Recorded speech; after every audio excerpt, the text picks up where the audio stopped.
whole video out. I don't have it, or I would myself. You know what happened, and you're trying to manipulate the media. The number of publications that have talked about it or written about it, networks, etc. It's all over the internet. It's everywhere.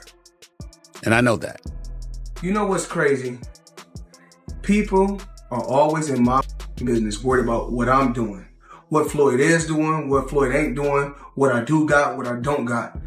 Just know I'm gonna stay in my lane. I ain't gonna with nobody. In a shocking moment that shook the sports community, Stephen A. Smith went on the attack against Floyd Mayweather during a live broadcast. The outspoken ESPN analyst didn't hold back, confronting the boxing star over serious accusations of intimidating victims involved in alleged scams. Known for his candid and often fiery commentary, Smith delivered a blistering critique, labeling Mayweather's actions as among the most disgraceful he has ever witnessed in professional athletics. Reports have increasingly suggested that Mayweather might have leveraged his power and influence to suppress those who came forward about these alleged business-related schemes. Smith's impassioned address left no doubt about his stance. The situation has gone too far. Floyd Mayweather, the highest paid athlete, not the highest paid boxer, the highest paid athlete in the world. I had the opportunity and pleasure to be around him for many years. I was his personal shopper. I was a personal friend of his family. One of my greatest memories of being just lucky enough to even be around that environment was watching him train. Watching Floyd Mayweather train is a masterclass in discipline. It is a masterclass in work ethic. It is a masterclass in this is how you execute and get stuff done. Every rep, he hits it hard. There's not one lazy rep. He does everything at such a high frequency, so elevated. I'm like, goodness gracious, watching this man train, it's like, that's how I want to train for life. I've been to the club with Floyd where we leave in the club 3, 4 in the morning and he's still going to hit his 6 miles. He'll have all the cars follow him and he's running down the Las Vegas Strip, down back. Stephen A. Smith has had a front row view of the lavish lifestyle Floyd Mayweather enjoys, and the level of extravagance is impossible to ignore. A standout feature of Mayweather's fortune is his passion for luxury automobiles.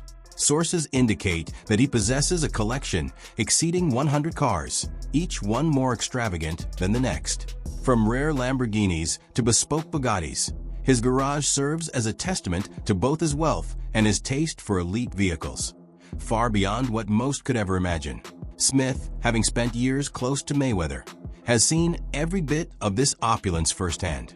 What's your definition to toy? Well, private jet, Enzo, Bugatti. Let's walk over here. I'll show you a couple toys.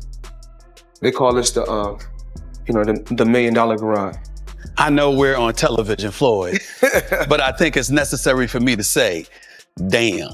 To fully grasp the story, it helps to know a bit about Floyd Mayweather Jr.'s background.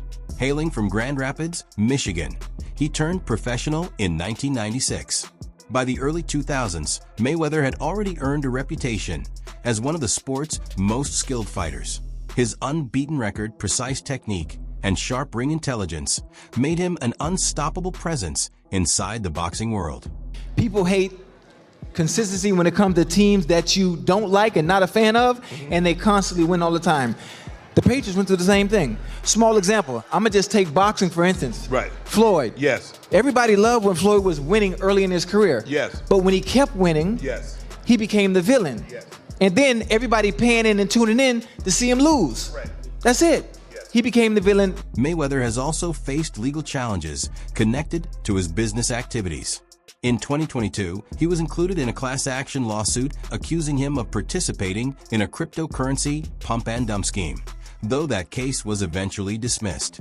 Then, in 2024, he was named in another lawsuit seeking more than $3 million in damages, alleging that he had directed his bodyguard to attack a man at a Los Angeles restaurant back in 2022. How do you explain all that? How did that happen in your life? Well, things happen. I had 3 children with a young lady. We wasn't seeing eye to eye. We wasn't seeing eye to eye. She was a little upset, had a little alcohol in her system. She was a little edgy, and I told her, basically I needed the keys to my truck. She was upset. She didn't want me to take the keys to the truck. So things got out of hand and blown out of, they blow things up bigger than what things are really made out to be. So things happen. But nevertheless, you had to do 2 months, right? Yeah, I did 2 months for a misdemeanor, yes. So what is it like to have everything and then not have freedom? That's what I come to find out. Freedom is very important. Freedom is very, very important. And I'm just, I'm happy to be free. I'm happy to be back, in my children's life. Floyd Mayweather has come under fire for his alleged actions toward Devin Haney, sparking debate in the boxing world. Once serving as a mentor to Haney, Mayweather is accused of releasing a selectively edited sparring video that showed a young Haney struggling against Gervonta Davis. The clip surfaced just ahead of Haney's major fight with Ryan Garcia, and Haney viewed it as an intentional move to shake his confidence while giving Garcia a psychological advantage. They go through maybe like a rough moment, like the people around them kind of start changing the things. And I know, like you said, you waking up in the mansion, the Rolls Royce, I'm sure 30, 40 people around. Yeah. Has that part happened where it was like people around you kind of shifted or? I wouldn't say that necessarily. I think I just had to, cut the grass low. The breakdown in the relationship between Haney and Mayweather highlights a troubling side of Floyd's behavior. At a time when confidentiality was expected, he is accused of releasing private sparring footage showing Haney being outperformed by Gervonta Davis. That video eventually reached Ryan Garcia, who publicly mocked Haney online, representing a serious breach of trust and sportsmanship. Fellow American. Boxing legend Floyd Mayweather watched on as Davis appeared to dominate. So Haney has now issued a response on Twitter. Never did they post a chopped up edited video. 16-year-old and they're in there holding. My bet with AB Pops. Andrew and Broner, I presume that means. We bet Andrew and Broner Pops and he honoured it and paid. Ryan, we watched you quit and we will not, and we are not the same and never will be. Josie Harris, Floyd Mayweather's former partner and mother of his children, has openly shared her worries about how much he had changed over the years, saying she never expected such a drastic transformation over 21 years. She alluded to deeper, private issues surrounding Mayweather that remain largely out of public view. In a 2014 interview, Harris spoke about feeling anxious at the thought of seeing him, highlighting the emotional strain of their past relationship. Their son, Karen, also recalled witnessing a troubling incident involving both parents, shedding light on the family's private struggles. So you've known Floyd since he was a little puppy. Not a little puppy, but a teeny bopper. 21 years. 21 years, yeah. Amen. Can you tell us some intricate stories about Floyd Mayweather and two, how he's grown in the 21 years? He's definitely grown in these last 21 years. When I met him, he was, he still had his little thing, going on, living in just a regular condo. I didn't see, him go from here to here, Jeff Mayweather, Floyd's uncle and former trainer, has spoken about his bewilderment regarding Floyd's recent lifestyle choices. He pointed out that Floyd's habit of buying properties and jumping into different ventures comes across as unpredictable. Jeff admitted that he no longer fully understands Floyd's decisions, reflecting a widening gap between them.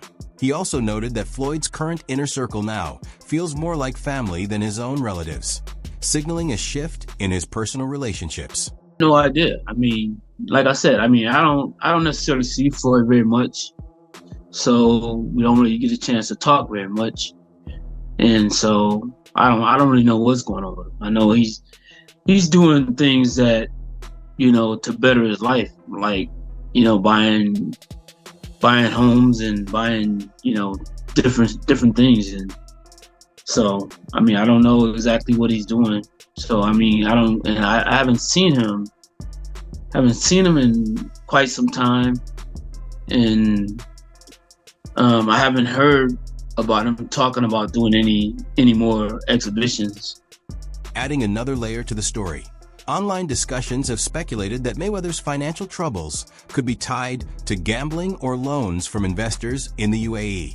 There has also been conjecture about his trips between Israel and the UAE, with some suggesting that his activities in Israel may have created tension with his Emirati creditors.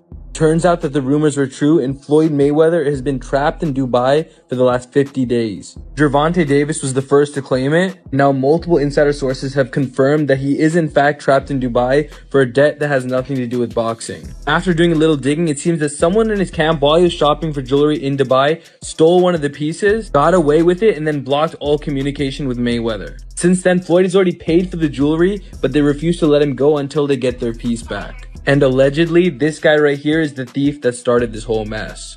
We got customers, and I'm giving you my very good supplement and dinner. Please say hi to you and most welcome in Dubai. And if there is anything from Dubai police, we are happy to share. Thank you so much. Okay.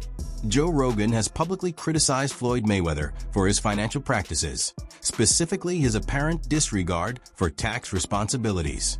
Rogan warned that ignoring these obligations could draw scrutiny from the IRS and lead to serious legal consequences. He stressed that no matter how wealthy someone is, failing to comply with federal tax laws can result in hefty penalties and legal challenges. His comments serve as a reminder of the importance of managing finances responsibly and the risks of neglecting tax duties. Owe that money to the IRS. How much does he owe? It's in the $20+ million range. It's a lot of money, man. But it's not something that he's been, it's not like deception. No. It's just neglect to It's pay. neglect. And it's also like, I think, and there is like a truth to this. He makes so much money. There's probably a point when they're like, hey, it's time to pay your taxes. And you go like, all right, here's a check for $25 million. That's an incredible amount of money. And then they go, that's true, but you owe 50 more. And he's just like, that can't be right. I've given you $25 million. Yeah, he's bought over 100 luxury cars from the same dealer and always pays in cash. He has $15 million worth of cars. Congrats. You can sell those. Floyd Mayweather's extravagant spending habits are widely known. Reports reveal that he once spent $5 million in just 1 week on real estate and a private jet. These massive outlays have sparked questions about his financial judgment and priorities, with critics suggesting that his spending may be driven more by image than by careful planning. Motion of nostalgia, you know what I mean? Because seeing Floyd Mayweather with all this money and cars and clothes and hoes and yada, yada, yada, it just kind of reminded me, there was a small segment in that episode that stated that a lot of fighters believe in their immortality. You know what I mean? We've seen this before. So the question I ask, we have seen this movie before. Boxers traditionally going broke. You know, they start off well, so flamboyant with all this money and all these cars, and they have businesses they invest in. There's something special, you know, at least in their minds they are. And then after either retirement or near retirement or after the fight game has left them, traditionally boxers go broke, ladies and gentlemen. And I'm not saying this is going to happen to Floyd Mayweather, but I swear on everything, man, I hope it doesn't happen to Floyd Mayweather, because Floyd Mayweather is going to go down in the halls of history, ladies and gentlemen, as possibly top 3 to top 5 to top 10 of all-time greats. I mean, depending on how you view Floyd Money Mayweather. But however, he is definitely the #1 boxer of my era, ladies and gentlemen, of my time on this earth of watching this sport of boxing. No one has the skill set of Floyd Money Mayweather. Carve it up, chop it up how you like. Get on the debate about his opponents, all this other crap. We can have that for another video. But this man is going to go down in history as an all-time great without a doubt. And it's going to, and I understand the argument for those who may even present the argument that he's the #1 greatest of all time. I see valid points in that argument. I don't agree with that, but I see valid points in that argument. This is a great boxer. We are going to miss Floyd Money Mayweather when he leaves the sport, ladies and gentlemen. But the fact remains, Floyd Money Mayweather and all of his accomplishments and all of the great things that he's done inside the ring, however, seems to be playing the same tune or acting in the same movie of a lot of boxers that make a lot of money and just go on a spending spree with it and fucking, you know, end up broke in their later years, ladies and gentlemen. I mean, you think of some of the greatest boxers through the eons of time. You can start with like Joe Louis, for crying out loud. Joe Louis, this is a man who made plenty of money. This was the Brown Bomber. This is a man who had 12 straight years of reign in the heavyweight division, ladies and gentlemen. Mayweather's investment strategy follows a buy low, sell high approach, focusing on acquiring undervalued properties with the goal of benefiting from future appreciation. While the immediate returns might be modest, comparable to real estate investment trusts that yield around 5 to 6% annually, the long-term potential, particularly when properties are upgraded and markets rebound, can offer significant gains. Investment was real estate, commercial real estate, skyscrapers actually. I looked at certain athletes' career and I said, I don't want to end up like that. So what I did was this. It started off with $5 million. Put up $5 million, I was getting $50,000 a month, every month on the 18th. This strategy highlights Mayweather's focus on creating long-term wealth through real estate, turning his boxing earnings into ventures that provide both financial gains and the chance to leave a lasting legacy. He emphasizes the lasting value of properties, especially in prime city locations, as a guiding factor in his investment choices. How in 36 months, of course, with one of my new investments, I would be making $300 million a month. But what investment is that? Just in real estate. Aggregate, got you. And I'm heavy in real estate. I'm real heavy in real estate. Even though, you know, I got my own liquid, and if you, that means cash. For those, I break it down in layman's terms.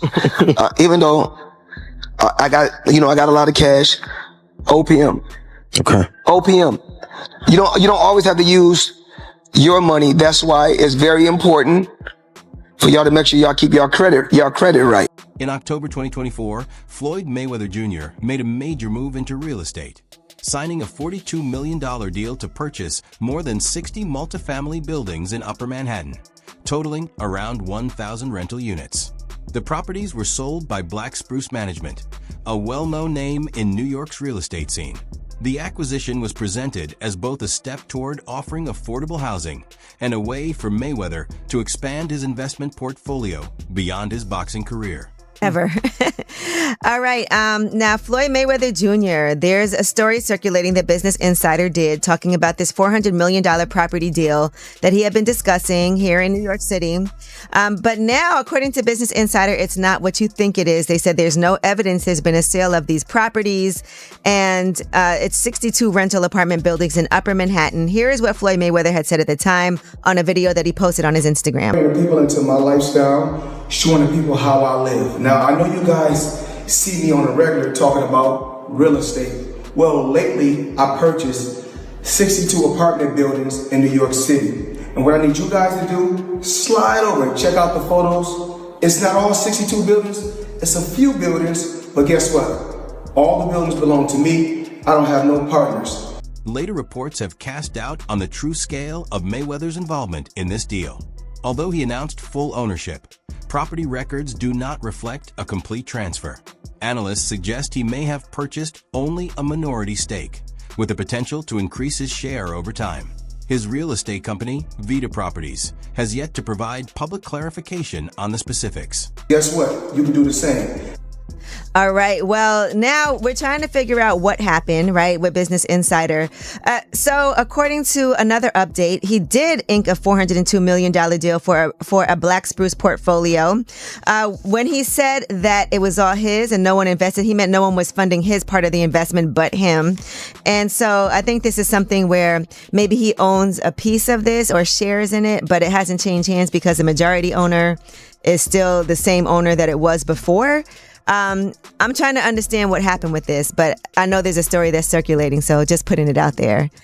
Whew, it's a tough one. I'm trying to understand as a real estate person myself, what exactly he is communicating when he's saying that he owns this, because they're trying to make it seem like he doesn't, but what it seems like is that he owns shares of these buildings, and it's a larger, it's part of an investment that he did on his own. That makes sense. I'm gonna let you do the real estate stuff. Floyd Mayweather Jr. recently spoke out to counter speculation that his $42 million real estate deal had caused financial difficulties.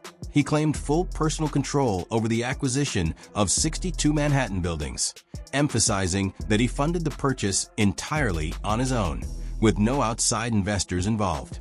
Yes, Floyd Mayweather has reportedly acquired 62 buildings in Upper Manhattan, spending approximately $402 million. This substantial investment was made through his real estate firm, Vita Properties, and is intended to expand his portfolio in New York City real estate market. Mayweather has expressed that this purchase holds This purchase holds significant personal meaning, reflecting his humble beginnings and desire to provide affordable housing options. He stated, growing up, I used to dream about owning just one home by myself. When you work hard, you can achieve anything. However, it's important to note that while Mayweather has announced this acquisition, some reports suggest that property records do not yet confirm a transfer of ownership. Experts speculate that he may have acquired a minority stake with options for future expansion rather than full ownership of all 62 buildings outright. In summary, Floyd Mayweather has publicly claimed to purchase 62 buildings in Upper Manhattan for $402 million, aiming to enhance affordable housing in the area. While these claims have been widely reported, even though Floyd Mayweather Jr. has publicly claimed full ownership of his $42 million real estate purchase in Upper Manhattan, official property records do not show a complete transfer. Experts indicate that he might hold only a minority stake in the portfolio, with options to increase his share in the future. Additionally, his company, Vita Properties, has not released details publicly, leaving the full extent of his involvement uncertain. Floyd, I hope the $402 million ain't left his bank account yet, then. I remember Floyd was on a talk show, I think 50 Cent posted that as well. And he said something like, you know, they say, if you know how much money you got, then you don't really got enough money. So they say, if you know how many buildings you got, then you ain't got enough buildings. Como? Who told you that? I hope your real estate broker or investor, whoever handles this real estate, I hope they ain't tell you that. Because it sounds to me like if you could go for that, then yo, you own 50. You own 50 buildings. What's your take on Stephen A. Smith's fiery critique of Floyd Mayweather? Do you think the claims of blackmail have merit? Share your thoughts and join the conversation in the comments below.